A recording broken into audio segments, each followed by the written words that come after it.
Hey everybody, I'm Paul from Canadian Woodworks. Welcome back to another Tool Tuesday. We're going to go over the RO150 and the RO125, both from Festool. Let's get right into it. Okay, so first off, what are these? This is called the Festool RO150. It's a 6-inch sander. Ooh, the Festool RO125. That's a 5-inch sander. You've probably guessed it, the 150 and the 125 is a metric measurement, whereas the 6-inch and the 5-inch, imperial measurement. Use whichever measurement you'd like. Both sanders are fantastic. This will not be a nuts and bolts review of these sanders. We're going to be going over how I use these to sand curved Maloof joints in my sculpted chairs. We're going to be doing that on a bar stool. I'll give you a quick rundown of the sanders. Here's the main control pad here. We have our on and off, and then we have a dual action button. These sanders both have two modes. A standard oscillating mode, I call small dot mode. When I spin the pad, we can see it here, not too much dual action because it's not the dual action mode. Now we go to the big dot mode, or also called Rotex mode. I go with big dot mode, which is a dual action, so we slide that button over. Once it's engaged, you can see how much the pad actually moves. We're going to be using a combination of the oscillating mode as well as the dual action mode doing the chair. Virtually all of the work will be done with our 6-inch sander, where we use a medium density pad, which comes with the sander, also called a long life pad. You know it's a long life pad because it's got a black top, and also on the very outside of the pad it has a white line all the way around it. This is the pad that comes with the sander. We're also going to be using a super soft. Got a gray top, much thicker rubber, which is much more squishy. The other pad that we commonly use in our shop is the hard pad. It's got a blue color. This is for sanding flat surfaces. And mine is in very rough condition. Got some notches here, got some tears there. Still does the job though, but I better looking to get another one. This 5-inch sander, the RO125, we're only going to use in dual action mode for this process, and we're actually going to be using an interface pad. Really squishy, look at this thing. You never want to sand anything with lumps and bumps with this because you'll never get out those lumps and bumps. We're going to stick it on our sander, and we'll be using this with a 6-inch paper. This is the Platin 2 from Festool. This one specifically is a 500 grit. We'll be using the 4 and 500 grit. And I just place it down, and we're going to be centering it on the sander to use it. But we'll put this one aside for now because we're going to start with the 6-inch. So let's get the bar stool clamped into position, and we're going to start making big scratches smaller. That's the name of the game when you're a woodworker. So this is my sculpted Maloof style bar stool, which can be made in a 25-inch seat height or a 31-inch seat height for a 36-inch counter or 42-inch counter. I had to think about that one.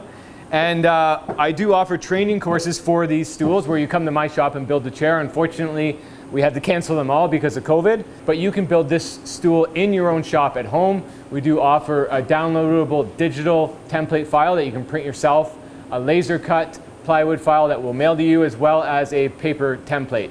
So if you want to build this stool in your own shop, you can head on over to our website, get the templates. I don't have an exact build video on this stool, but I will soon. I do have a build video for the guitar pick stool as well as my dining chair number 8 and 9. So those videos will really help you out in the build process of this stool.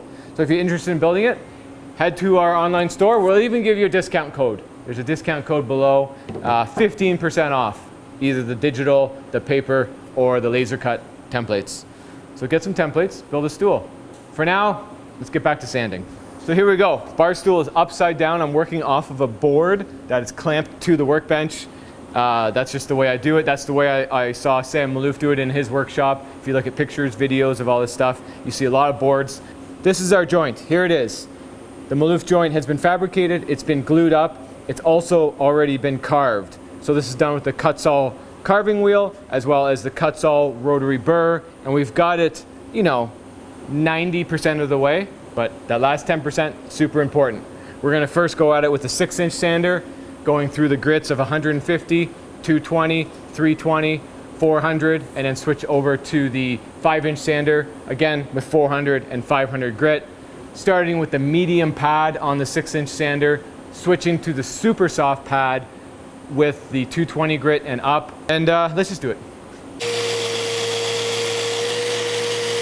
basically put it in there, come down. I know you can't hear me very well, but that's okay. Clean that up. Over here. So we can see how aggressive it is. Basically already taking away the line.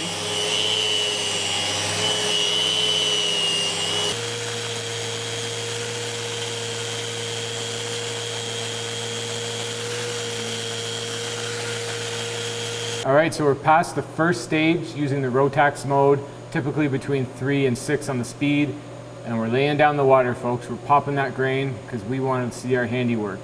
What have we done in this step? We have removed all the grinding marks from the angle grinder and the rotary rasp, as well as all the lumps and bumps, and whew, she's nice. Super saw on, 220.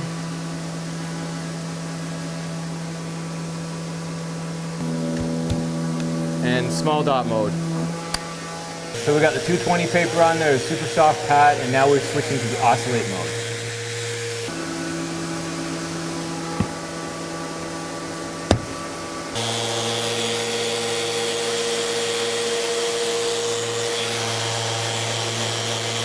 Twist on. Twist on. Got our interface pad on there. And then we got our 4 and 500s. Platen 2. We're in big dot mode. It's kind of neat because it like pulls the sawdust away. Get right over here. See? Oh, it's so